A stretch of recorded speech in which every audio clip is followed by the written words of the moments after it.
On dit que la musique est une carte, que ce que tu écoutes te place dans un club, tisse des liens, signe ton style. Eric a tout essayé pour entrer dans ce cadre, jusqu'à oublier qui il était. Mais quand les clubs se ferment et que la nuit se tait, l'opéra résonne encore et lui rappelle qui il est. C'est le vrai morceau que l'on doit jouer.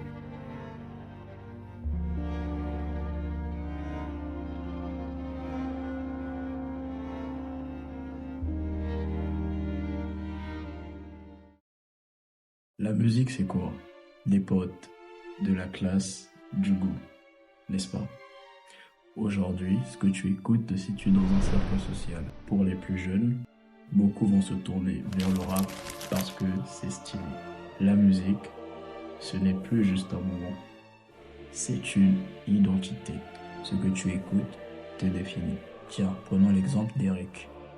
Un jeune homme un peu à part qui écoute de l'opéra, qui adore l'opéra.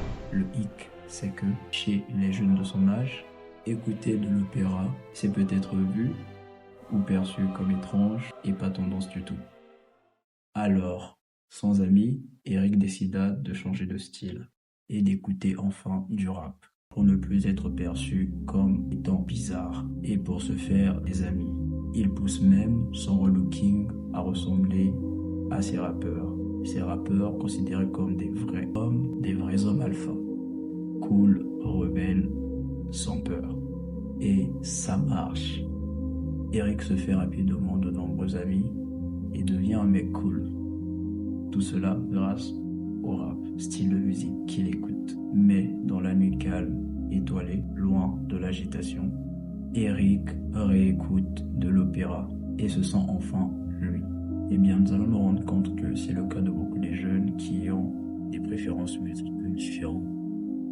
Et tout cela est bien réel. Le cas d'Eric n'est pas juste le cas d'Eric, c'est à peu près le cas de tous les jeunes qui ont des préférences musicales différentes des autres, mais qui, en voyant ne pas avoir des amis, en voyant ne pas être perçus comme un mec cool, peut-être en écoutant de l'opéra, en écoutant du rock, surtout nous les noirs, en écoutant du rock, en écoutant du Céline Dion, en écoutant du classique, en écoutant tout un tas de styles de musique différentes les unes que les autres, soient perçus comme quelqu'un de moins cool et donc moins passionnant. Et cette culture-là qui est plus axée sur le rap et tout, ceux qui écoutent du rap, les rebelles, sont beaucoup plus valorisés même par la gente féminine et tout. Et ces jeunes-là se sentent beaucoup plus en confiance en écoutant du rap. Et tout ça en oubliant qu'ils sont réellement et ce qu'ils aiment réellement écouter. La musique est un plaisir. Moi, par exemple, j'écoute du Christian Lafleur, difficile à prononcer, et du Post Malone. Ça m'arrive d'écouter plein d'autres morceaux. Six Dogs, qui fait un peu du emo trap. Et du coup, ces jeunes-là se retrouvent piégés là-dedans. Et donc, comment sortir? C'est juste accepter qui l'on est et écouter ce que l'on a écouté. Sans risque et sans peur, le montrer à tout le monde, jusqu'à ce que ça devienne cool. Sur ce, c'était PUBG et j'ai aimé vraiment partager cela avec vous.